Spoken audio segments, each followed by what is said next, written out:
오늘은 종려주일입니다. 종려주일은 어떤 날이냐면 예수님께서 나귀 타고 예루살렘에 입성하신 그러한 날이죠. 굉장히 중요한 날이기도 합니다. 그러나 종려주일날 예수님이 나귀 타고 입성하셨고 백성들이 호산나 하며 환영했다라고 설교를 마치게 되어지면 여러분들은 평생 어쩌면은 예수님이 여러분들을 위해 십자가에 못 박혀 죽으셨습니다 라고 하는 설교를 듣지 못하실 수도 있습니다.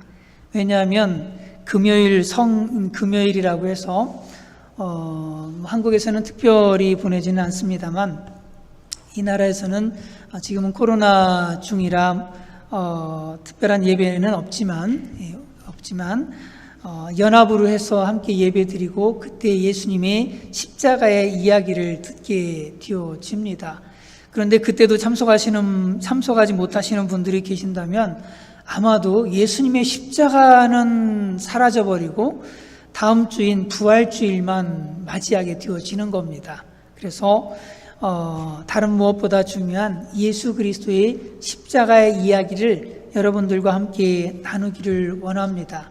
우리가 일평생 굳게 붙들어야 되는 것은 예수님의 선한 행실들이 아니라 예수님이 어떠한 많은 좋은 일들을 하셨느냐라고 하는 것이 아니라 예수님이 나를 위해 십자가에 못 박혀 죽으셨다라고 하는 그 사실이 그 마음 가운데 분명하게 믿어지는 것, 이것이 다른 그 무엇보다 중요합니다. 예수님이 동정녀 마리에게 나셨다는 거 믿어지지 않으셔도 괜찮아요. 예수님이 큰 기적을 일으키셨다라고 하는 것 믿어지지 않아도 괜찮습니다. 그런데 다른 건 다 못 믿어도 예수님께서 나의 죄값을 치르기 위해서 대신 십자가에 못 박혀 죽으셨다라고 하는 사실, 이 사실을 분명하게 믿는 믿음 가운데 서야 합니다. 그 믿음 가운데 서는 것은 너무나도 중요합니다. 그 믿음 가운데 설 때 하나님의 성령께서 여러분들에게 임재하시고 그리고 그 성령 안에서 거듭난 새 사람이 되어지고 하나님의 자녀가 되어지게 되는 겁니다. 그것이 없다면 그 누구도 하나님의 자녀가 되어질 수가 없어요. 오늘 이 시간에 그 예수 그리스도의 십자가의 은혜, 그 십자가의 사랑을 함께 나누기를 원합니다. 여러분들의 마음 가운데 그 은혜가 있기를 간절히 바랍니다. 사랑이라고 하는 게 참 묘합니다. 사랑이라고 하는 것. 여러분 사랑하십니까? 여러분 누군가를 사랑하신 적이 있으십니까? 사랑하면은 모든 것이 이해가 되어집니다. 사랑하면요 모든 것이 용서가 되어지고 모든 것이 다 용납이 되어집니다. 부부간에도 사랑하면 조금 다른 것을 다 이해하게 되고 용서하게 되어지고 그렇습니다. 조금 부족한 것도 다 그냥 받아들여집니다. 왜냐하면 사랑하면 눈에 뭐가 씌인다고 그래요? 콩깍지가 씌인다고. 예, 사랑하면 눈에 콩깍지가 씌어가지고 흠이 전혀 보이지를 않습니다. 그래서 결혼하고 몇 개월 동안 콩깍지가 씌인대요? 한 3개월 가나요? 한 6개월 가나요? 네. 일주일 가요? 네. 예, 그 다음부터는 콩깍지가 벗어져가지고 이렇게 서로 연약함만 보고 서로의 부족함만 보고 그러다 보니까 정죄하고 판단하고 싸우고 하게 되어지는 겁니다. 그런데 우리가 사랑하는 데는 특별한 이유가 없다는 것이 참 신기해요. 사랑에는 이유가 없어요. 사랑에는 돈이 많아서 사랑하는 것도 아니고 예뻐서 사랑하는 것도 아니고 아니면 그 사람이 가지고 있는 백이 든든해서 사랑하는 것도 아니고 아니면 특별히 그 사람이 좀 남달리 아주 대단한 학벌을 가지고 있어서 그래서 사랑하는 것도 아닙니다. 사랑에 어떤 이유와 조건이 들어가게 되어진다면 사실은 그건 사랑이 아니죠. 사랑에는요 이유가 없습니다. 그냥 좋은 겁니다. 부모가 자녀를 사랑하는 것이 자녀에게 무슨 특별한 이유가 있어서 자녀를 사랑하는 게 아니잖아요. 그냥 좋은 겁니다. 그냥 사랑하는 겁니다. 그 부모에게서 이런 사랑들 보게 되어지는데 요즘은 부모에게서도 그런 사랑이 조금씩 사라지는 것 같아서 참 마음이 많이 참 아프고 아쉽고 그렇습니다. 왜 그러냐면 인간의 사랑이라고 하는 그 자체가 불완전한 사랑이에요. 인간이라는 존재 자체를 보면은 그 인간 자체가 불완전하고 그리고 어떤 조건적인 사랑을 할 수밖에 없는 그런 참 결핍을 가진 존재가 인간이기 때문에 그 인간이 누군가를 사랑한다라고 하는 게 사실 굉장히 어렵습니다. 왜냐하면 모든 인간 자체가 사실은 인간이라는 자체가 누군가를 사랑할 수 있는 능력이 없다는 거예요. 왜냐하면 모두가 다 상처와 아픔들을 가지고 있고 그러다 보니까 모두가 다 돌봄과 치료가 필요한 그러한 존재들이기 때문에 그렇습니다. 지난 시간에도 말씀을 드렸습니다. 인간은 깨진 웅덩이를 가지고 있는 것이 바로 인간의 모습이다. 마치 항아리가 깨어져서 그렇게 한쪽이 깨어진 겁니다. 그래서 아무리 사랑을 부어 넣어도 결코 채워지지 않는 그것이 바로 인간의 모습이다라고 하는 거죠. 그런 인간이 늘 결핍 속에 살아가고 있는 그런 인간이 누군가를 사랑한다라고 하는 게 자체가 불가능해요. 그러다 보니까 누군가를 사랑할 때는 조건적인 자꾸만 사랑을 하게 되어지고 어떤 불완전한 사랑을 하게 되어지는 거죠. 결국 인간은 아무도 아무를 사랑할 수 없는 그러한 존재가 인간이다라고 하는 거예요. 그나마 예수 그리스도의 보혈의 피로 말미암아서 거듭난 하나님의 사람들은 그래도 몸부림을 칩니다. 좀 사랑을 해보려고. 한순간이기도 해요, 사실은. 한순간이긴 하지만 왜냐하면 이제 우리가 거듭난 하나님의 자녀이기도 하지만 그 속에 죄의 찌꺼기들이 많이 남아있기 때문에 사실 그것도 어렵습니다. 그러다 보니 결국에는 인간에서 사랑을 기대했다가는 결국 돌아오는 것은 상처뿐이다라고 하는 거예요. 그러나 우리가 늘 보는 십자가에서 감당할 수 없는 하나님의 크고 놀라운 사랑을 발견하게 되어집니다. 이 십자가의 사랑, 어떻게 이런 사랑이 있을까라고 하는 생각이 들 정도죠. 인간을 향한 하나님의 사랑, 바로 그 십자가에 인간을 향한 하나님의 사랑이 담겨져 있습니다. 이 시간 하나님의 성령께서 우리 마음에 이 하나님의 큰 사랑의 빛이 우리 심령 가운데 비춰지는 그런 은혜가 있기를 간절하게 바랍니다. 그래서 그 하나님의 사랑 안에서 우리의 모든 상처와 아픔들이 치유되고 그리고 조금이나마 다른 사람들을 주님의 사랑을 가지고 또 사랑할 수 있는 그러한 사람들로 또 발전된 우리의 모습이 되기를 또 간절히 바랍니다. 같이 한번 읽어보도록 하겠습니다. 시작. 그가 곤욕을 당하여 괴로울 때에도 그의 입을 열지 아니하였으며 마치 도수장으로 끌려가는 어린 양과 털 깎는 자 앞에 잠잠한 양같이 그의 입을 열지 아니하였도다. 예수님의 고난에 대해서 두 가지 모습을 보여주고 있습니다. 하나는 도수장으로 끌려가는 어린 양의 모습이고 또 하나는 털 깎는 자 앞에 잠잠한 양의 모습입니다. 그가 곤욕을 당하여 라고 표현하고 있는데 이 말은요, 부당하게 학대당하고 압제와 괴롭힘을 당하다라고 하는 거예요. 그러니까 예수님은 폭력적인 방법으로 부당한 학대를 받으신 거예요. 부당하게 채찍질 당하고 십자가에 못 박히도록 넘겨지게 되어졌죠. 그렇지만 예수님의 반응은 도수장으로 끌려가는 어린 양처럼 털 깎는 자 앞에 잠잠한 양처럼 잠잠합니다. 부당하고 억울한 고난이지만 한마디 불평도 하지 않으시고 묵묵히 그 십자가의 길을 걸어가셨습니다. 그런데 사실 이렇게 고난당하시는 예수님은 나약한 인간이 아닙니다. 저와 여러분과 같은 이런 연약한 존재들이 아니라고 하는 거예요. 천지 만물을 창조하신 창조주 하나님이십니다. 제가 뭐 딴소리 하는 거예요? 아니잖아요. 요한복음 1장에 말씀하시잖아요. 예? 태초에 말씀이 계시니라. 이 말씀이 하나님과 함께 계셨으니 이 말씀은 곧 하나님이시니라 라고 하면서 예수님이 하나님이시다 라고 그렇게 선포하고 있습니다. 예수님이 어떤 분이신지를 그 말씀 이외에도 성경 곳곳에서 나타내주고 있어요. 2000년 전에 이 땅 가운데 오셔서 그 예수님께서 하신 그 일들은요, 이 땅에 그 어떤 인간도 할 수 없는 그러한 일들을 하십니다. 가장 대단한 일이 뭐예요? 죽은 나사로를 살리십니다. 대단하지 않으세요? 나사로가 죽었어요. 죽어가지고 무덤에 묻혔는데 죽은 지 나흘이 됐어요. 4일이 됐습니다. 그래가지고 냄새가 나요. 날씨가 덥다 보니까 시신이 벌써 부패를 하기 시작을 하는 거예요. 막 냄새가 나는 시신. 그런데 그 시신을 향해서 예수님께서 뭐라고 말씀하세요?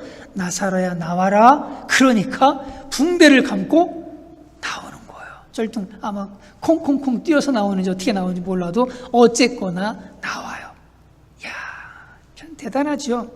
이거 뭐 예수님과 예수님의 제자들만 본 일인가요? 그렇다면 뭐 자기들끼리 짜고 치는 고스톱처럼 뭐 그렇게 속일 수 있다고 쳐요. 아니잖아요. 수많은 사람들, 예수님을 반대하는 사람들, 예수님을 대적하는 사람들까지도 다 본 사건이거든요. 대단한 사건이었던 거예요. 근데 죽은 나사로만 살렸나요? 아니잖아요. 죽은 청년이 있었습니다. 죽어서 이제는 무덤에 묻으려고 관을 메고 사람들이 가고 있었어요.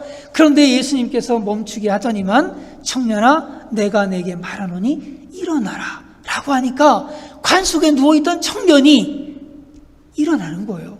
펄떡 살아나는 겁니다. 아니 그 죽은 청년만 살렸나요? 아니 그리고 그 죽은 청년이 살아나는 거를 예수님과 예수님의 제자들만 봤나요? 아니잖아요. 장래 행렬의 그 수많은 사람들이 다 본 거예요. 다 본 겁니다.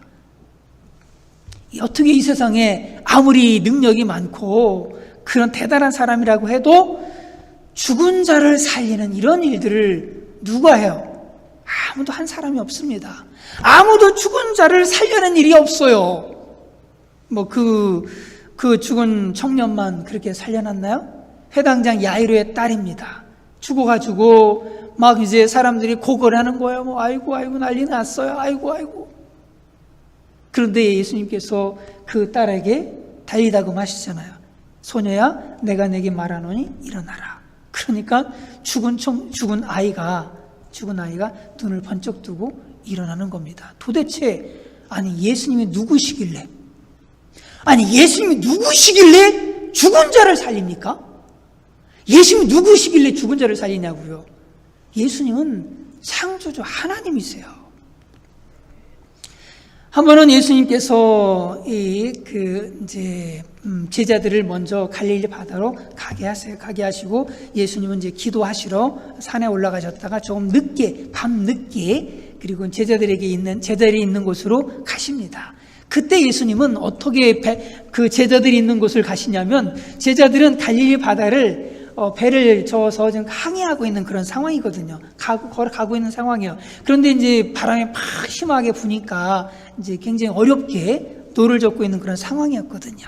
그런데 기도하시던 예수님께서 이제는 산에서 내려오셔서 제자들에게 가는데 어떻게 가세요? 물 위로 걸어서 가세요. 물 위를 걸어서. 아니, 이상하다. 어떻게 물 위로 걸어서 가시지? 상상도 안 되는 얘기예요. 우리는 그냥 주일학교 때부터 걸어서 가셨다라니까 걸어서 가셨나 보다 하는데 이거는요 논리적으로 너무 맞지 않고 물리적으로도 너무 맞지 않는 거예요. 걸어서 갈 수가 없는 거예요. 인터넷 유튜브에는 걸어서 가는 거 좀 보여주기도 그런 건 나오기도 하고 그러더라고요. 그런데 전 모르겠어요. 사실 여부도 잘 모르겠는데 그 먼 거리를 예수님이 걸어서 제자들에게 가시는 거예요. 물 위를. 예수님 누구심을 얘기해 주시는 거예요? 보통 우리가 생각하는 저와 여러분과 똑같은 이런 사람이 아니라는 거예요. 창조주 하나님이심을 보여주고 있는 거지요. 그렇게 걸어가던 예수님, 근데 베드로가 그 예수님을 보고선 깜짝 놀라가지고, 예수님, 만약 예수님이라면 저도 좀 이렇게 걷게 해주세요. 그렇게 얘기하는 거예요. 그래 와라 라고 했어요. 그러니까 베드로가 걸었어요, 못 걸었어요? 걸었습니다. 걸었어요. 베드로도 무리를 걸었습니다. 예수를 믿는 믿음으로 걸었어. 조금 그랬는데 바람과 바다를 보고선 두려움이 밀려와가지고는 결국은 쭉 빠져들잖아요. 예수님이 잡아주시잖아요. 네. 예수님은 예수님께서 고치신 환자들을 얘기하자면 한두 끝도 없죠. 문둥병자, 소경, 벙어리, 이 절름발이, 하여튼, 각종 사람들을 다 고치시거든요. 예수님 누구심을 얘기해 주시는 거예요? 예수님이 창조주 하나님이심을 얘기해 주는 이러한 사건들이거든요. 그런데 그 예수님께서요, 피조물로부터, 창조주 예수님이 피조물로부터 곤욕과 신문을 당하시고 끌려가십니다. 대제사장 안나스에게 1차 신문 당하시고 모욕을 당하십니다. 그리고 대제사장의 장인 안나스에게, 그리고 대제사장 가야바에게 2차 신문을 당하시고 또 모욕을 당하시고, 3차 헤롯, 당시 이제 헤롯이 거기 와 있었거든요. 헤롯에게 넘겨져서 3차 신문과 조롱을 당하시고, 마지막 4차 빌라도에게 넘겨져서 신문과 조롱을 당하십니다. 누가? 그 대단한 능력을 가지신 그 예수님이 그렇게 곤욕을 당하시는 거예요. 예수님이 힘이 없어서 그 곤욕을 당하셨을까? 예수님이 힘이 없어서, 능력이 없어서 체포를 당하신 걸까? 예수님은 당장이라도 체포당하실 때 그런 말씀 하시잖아요. 뭐예요? 당장이라도 내가 12군단 되어지는 천사를 불러가지고, 12군단 되는 천사를 불러가지고 내가 이 상황을 모면할 수 없을 거라고 그렇게 너희들 생각하느냐 이거죠. 예수님은 당장이라도 천사들 12군단, 한두 천사도 아니야, 12군단 되어지는 천사를 당장이라도 불러오실 수 있는 그런 권능을 가지신 그런 분이시거든요. 체포를 당하지 않으실 뿐만 아니라 로마를 넘어서서 온 세계를 일순간에 멸망시키실 수도 있는 그런 대단한 능력을 가지신 그런 분이십니다. 그럼에도 불구하고 예수님은 아무런 방어도 안 하세요. 아무런 공격도 하지 않으십니다. 왜냐하면 예수님께서 이런 고난을 당하신 것은 하나님께서 주신 고난이기 때문에 그래요. 성부 하나님께서 성자 예수님께, 성자 하나님께 주신 고난이기 때문에 그 고난을 그냥 담담하게 감당을 하신 거거든요. 예수님은 권력자들과의 어떤 권력 투쟁에서 밀려나서 어쩔 수 없어서 그냥 체포당하시고, 어쩔 수 없어서 그냥 십자가에 죽임당하시고, 이게 아니라는 거예요. 아니면 예수님에게 무슨 죄가 있어가지고 정말 이런 고난을 당하는 것도 아니라는 겁니다. 하나님에게서 버림받아가지고 고난당하는 것, 이것도 아니라는 거예요. 이 예수님의 고난은 하나님의 뜻으로 말미암아 되어진 고난이기 때문에 예수님께서는 그 고난을 묵묵히 다 감당하셨던 겁니다. 같이 한번 읽어보겠습니다. 시작. 여호와께서 그에게 상함을 받게 하시기를 원하사 질고를 당하게 하셨은즉, 이렇게 말씀하잖아요. 여호와께서 그에게 뭐요? 상함을 받게 하시기를 원하사, 뭐요? 하나님의 뜻이야. 고난받는 것은 하나님의 뜻이었던 거예요. 하나님이 원하셨던 겁니다. 하나님이, 여기서 이 원하다라고 하는 이 말은 하페츠라고 합니다. 근데 이거 뜻은 뭐냐면 좋게 여기다, 기뻐하다, 즐겨하다, 이런 뜻이에요.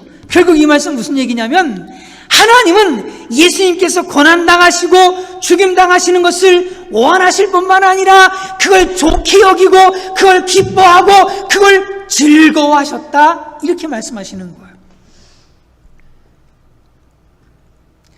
독생자 예수 그리스도를 십자가에 죽이시는 것을 기뻐하신 거예요. 즐거워하셨다는 겁니다. 왜? 저와 여러분들을 사랑하셨기 때문에 그렇습니다. 하나님이 여러분들을 사랑하셨기 때문에 예수님을 그렇게 십자가에 죽이시는 것을 기뻐하셨어요.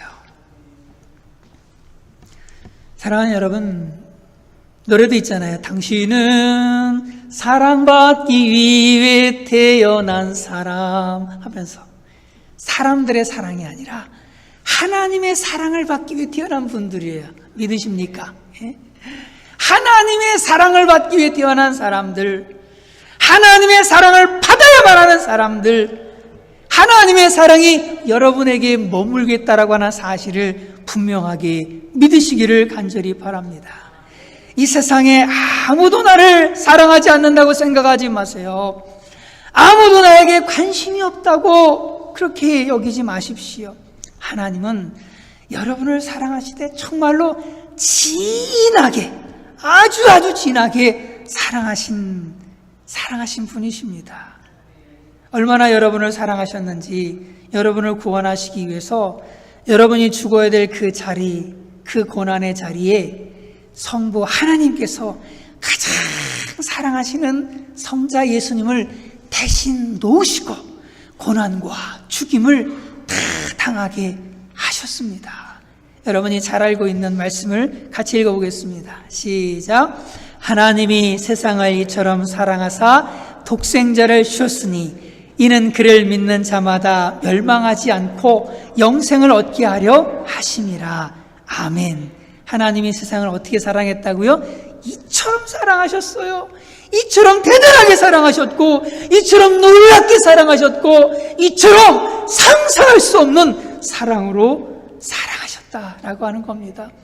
근데 우리가 사랑할 만한 꼬투리가 있나요? 여러분들에게는 사랑할 만한 꼬투리가 있는지 모르겠는데, 저에게는 하나님이 저를 사랑하실 만한 꼬투리가 하나도 없어요.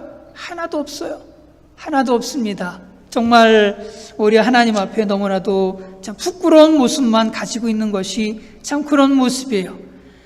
참 하나님께서 사랑하신 그 사랑 생각하면 왜 이 보잘려들 것 없는 사람을 사랑하시는지, 정말 뭐 쓸모도 없고 어디 쓸데도 없고 가치도 없고 우리 이 세상에 해악적인 그런 존재로 살아갈 수밖에 없는 나를 왜 이렇게 사랑하시는지, 참 정말 그 하나님의 사랑이 이해가 안 돼요. 정말 이해가 안 됩니다. 왜 날 사랑하나? 정말 왜 날 사랑하는지 정말 이해할 수가 없어요. 일평생 죄 짓고 살 수밖에 없는 나, 그 영혼의 고통을 우리 하나님은 또 다 이해하시고, 그 영혼의 방황도 다 이해하시고, 육신의 한계 아래서 고통받는 나, 그 모든 것들을 다 이해하시고, 이런 나를 사랑하셨다라고 하는 이 사실, 얼마나 큰, 이런 말할 수 없는 하나님의 큰 사랑인지 모릅니다. 그래서 로마서 8장 39절에서 이렇게 말씀해요. 높음이나 깊음이나 다른 어떤 피조물이라도 우리를 우리 주 그리스도 예수 안에 있는 하나님의 사랑에서 끊을 수 없으리라. 너무너무 사랑하신다는 거예요. 여러분은 독생자 예수 그리스도를 죽이시는 것을 하나님이 기뻐하실 정도로 하나님이 사랑하신 그러한 분들입니다. 찬송가 이렇게 찬송하잖아요. 그 크신 하나님의 사랑 말로 다 형용 못하니, 저 높고 높은 별을 넘어 이 낮고 낮은 이 땅에 낮은 땅 위에 죄범한 영혼 구하려 그 아들 보내사 화목제물을 삼으시고 죄 용서하셨네. 하늘을 두루마리 삼고 바다를 먹물 삼아도 한없는 하나님의 사랑 다 기록할 수 없겠네. 하나님의 크신 사랑 그 어찌 다 쓸까? 저 하늘 높이 쌓아도 채우지 못하리. 하나님 크신 사랑 측량다 못하네. 영원히 변치 않는 사랑 성도여 찬양하세. 정말 주님의 큰 사랑을 받은 저와 여러분들입니다. 주님께서 두 번째로 이 고난을 감당하신 것은 속건제로 드리는 대속적 고난이기 때문에 이 고난을 묵묵하게 감당하신 거예요. 대속적 고난입니다. 대속적 고난. 10절을 같이 읽어보겠습니다. 시작. 그의 영혼을 속건제물로 드리기에 이르면. 아멘. 속건제물은 바로 이 대속제물이라고 하는 거예요. 대신 용서한다. 대신 값을 치르고 우리를 이제 용서해 주는 거죠. 대속적 고난, 참 이 고난을 감당하기 위해서 예수님께서 십자가를 지시는 건데, 예수님이 제가 아까 말씀드렸습니다. 창조주 하나님이시라고. 그러면 사람들은 이렇게 생각해요.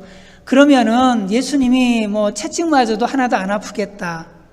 예수님이 십자가 못 박혀 죽어도 하나도 안 아프겠다. 예수님이 십자가에서 죽는 것은 그냥 흉내, 신용일 뿐일 거야. 그런데 성경엔 이렇게 얘기하고 있어요. 제가 읽어보겠습니다. 조금 나아가서 얼굴을 땅에 대시고 엎드려 기도하여 이르시되 내 아버지여 만일 할만하시거든 이 잔을 내게서 지나가게 하옵소서.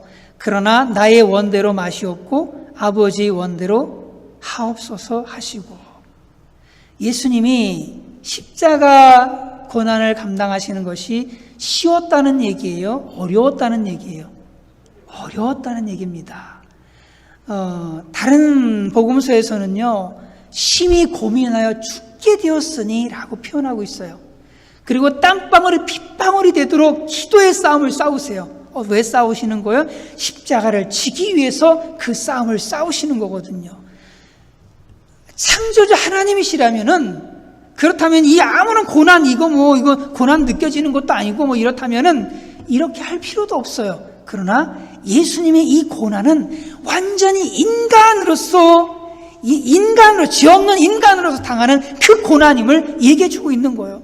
아버지요, 할만하시거든 이 잔을 내게서 지나가게 하옵소서. 아버지, 제발 좀 이 잔이 지나가게 해주십시오. 이거예요. 아버지, 이 십자가 좀 앉을 수 없나요? 이 십자가 앉을 수는 없나요? 이렇게 지금 기도하고 있는 거거든요. 그러나 내 뜻이 아니라 하나님 아버지 뜻대로 되기를 원합니다. 제가 주님 뜻이라면 십자가 지겠습니다. 이렇게 말씀하고 있는 거거든요. 얼마나 힘드셨으면, 얼마나 어렵고 힘드셨으면 예수님께서 이렇게 기도하셨을까요? 이 십자가에서는 사탄의 방해까지 있었습니다. 어떤 방해예요? 제가 읽어볼게요. 지나가는 자들이 자기 머리를 흔들며 예수를 모욕하여 이르되 성전을 헐고 사흘에 짓는 자여, 내가 만일 하나님의 아들이어든 자기를 구원하고 십자가에서 내려오라 하며 내가 만일 하나님의 아들이어든 표현하잖아요. 예수님이 하나님의 아들이에요? 아니에요? 하나님의 아들이잖아요. 십자가에서 내려올 수 있는 능력이 있어요? 없어요? 능력이 있잖아요. 그와 같이 대제사장들도 서기관들과 장로들과 함께 희롱하여 이르되 그가 남은 구원하였을 때 자기는 구원할 수 없도다. 그가 이스라엘의 왕이로다. 지금 십자가에서 내려올지어다. 그리하면 우리가 믿겠노라. 이 사람들이 믿겠대요. 뭐만 하면은요, 십자가에서 내려오기만 하면 믿어주겠대요. 메시아라고 그리스도라고 믿어주겠대요. 얼마나 좋은 일이에요. 그러면 십자가에서 내려와야 될 거 아니에요. 그렇죠? 그리고 내려오실 수 있는 능력도 있으시잖아요. 그런데 예수님께서 내려오세요? 안 내려오세요? 안 내려오시죠. 끝까지 그 십자가의 고난을 다 감당을 하십니다. 이게 얼마나 유혹이 되어졌을까? 이런 말할 수 없는 유혹입니다. 내가 만일 그리스도여든, 내가 만일 하나님의 아들이여든, 이거는요, 누가 미혹하는 방법이에요? 마귀가 예수님을 미혹할 때 쓰던 방법입니다. 마태복음 4장에 나오잖아요. 내가 만일 그리스도여든 돌을 변하여 떡덩이가 되게 하라. 내가 만일 그리스도여든 뛰어내려라. 내가 만일 그리스도여든 하면서 계속 내가 만일 그리스도여든 이렇게 얘기하고 있거든요. 똑같이 지금 사람들을 통해서 마귀가 역사하고 있는 거예요. 그러나 예수님은 십자가에서 내려오지를 않습니다. 왜 예수님께서 십자가에서 내려올 수도 있는 능력도 있으시면서 왜 내려오지 않으시는 걸까? 이유는 딱 하나입니다. 이것만이 죄와 마귀의 종되어 살아가던 인간을 구원할 수 있는 유일한 길이기 때문에 그래요. 인간의 죄를 대속할 수 있는 유일한 길, 바로 그 십자가만이 유일한 길이기 때문에 너무너무 힘들고 어렵고, 정말 십자가에서 내려와가지고 자기를 조롱하는 이 인간들을 싹 쓸어버리고 싶은 그런 마음도 있으시지만, 끝까지 십자가에 매달려서 고난을 다 감당하신 것은 이것만이 인간을 구원할 수 있는 유일한 길이기 때문에 저 끝까지 십자가를 치렀던 겁니다. 요한복음 14장은 이렇게 말씀해요. 같이 읽어보겠습니다. 시작. 예수께서 이르시되 내가 곧 길이요 진리요 생명이니 나로 말미암지 않고는 아버지께로 올 자가 없느니라. 나로 말미암지 않고는 아버지께로 올 자가 없느니라. 예수님께서 길을 만들어 주셨습니다. 저와 여러분들이 이제는 그 길로 나아가야 할 줄로 분명하게 믿습니다. 구약에는요, 죄를 넘길 때 어떻게 넘겼느냐면 짐승 제물의 머리에 한수를 합니다. 그러면은 제물에게 그 죄가 전가가 되어져요. 자, 그렇다면 이제는 이건 과거 이스라엘 백성들이 예수 그리스도께서 십자가 못 박히기 전의 일이잖아요. 자, 이제 십자가 못 박히셔서 예수님이 제물이 되셨어요. 이 짐승처럼 제물이 되셨습니다. 그렇다면 이제 우리가 그 제물 대신 예수님께 안수를 해야 돼요. 그래서 우리의 죄를 예수님께 다 또 넘겨야지만 됩니다. 그래야지만 우리의 죄가 용서받을 수 있는 거예요. 같이 읽어보겠습니다. 시작. 만일 우리가 우리 죄를 자백하면 그는 미쁘시고 이로사 우리 죄를 사하시며 우리를 모든 불의에서 깨끗하게 하실 것이요. 아멘. 자, 우리가 죄를 넘기는 방법을 여기 지금 얘기해 주고 있어요. 뭐 하라는 거예요? 죄를 자백하라고 얘기합니다. 저한테 오셔가지고 자백하라는 게 아니에요. 누구에게 자백하라는 거예요? 예수 그리스도께 자백하라는 겁니다. 여러분들이 골방에서 주님, 제가 이런 죄인입니다 라고 하면서 자백하는 거예요, 주님께. 그때에 바로 우리의 죄가 예수님께 넘겨지게 되어지는 겁니다. 정말 진심된, 정말 회개하는 마음으로 정말 주님 앞에 자백할 때 하나님의 성령께서 그 가운데 역사하세요. 성령께서 역사하시면서 어떤 일이 발생하게 되어지느냐? 거듭나는 역사들이 거기서 일어나게 되어져요. 그렇다면 우리가 할 수 있는 최고요 최선의 방법은 뭐냐?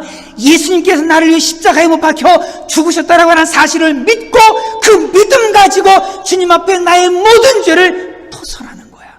자백하는 거야. 고백하는 겁니다. 그때 주님께서, 주의 성령께서 임하셔서 거듭나게 하시는 은혜를 우리에게 허락해 주시는 겁니다.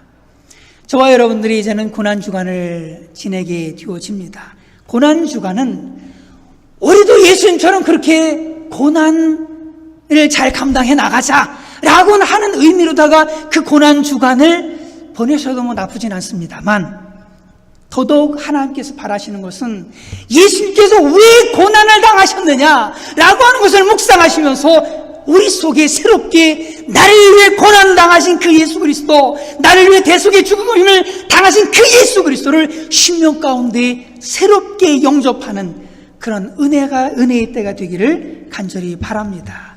주님께서 그런 고난주간을 보내시는 여러분들에게 놀라운 은혜를 허락해 주실 줄로 분명하게 믿습니다.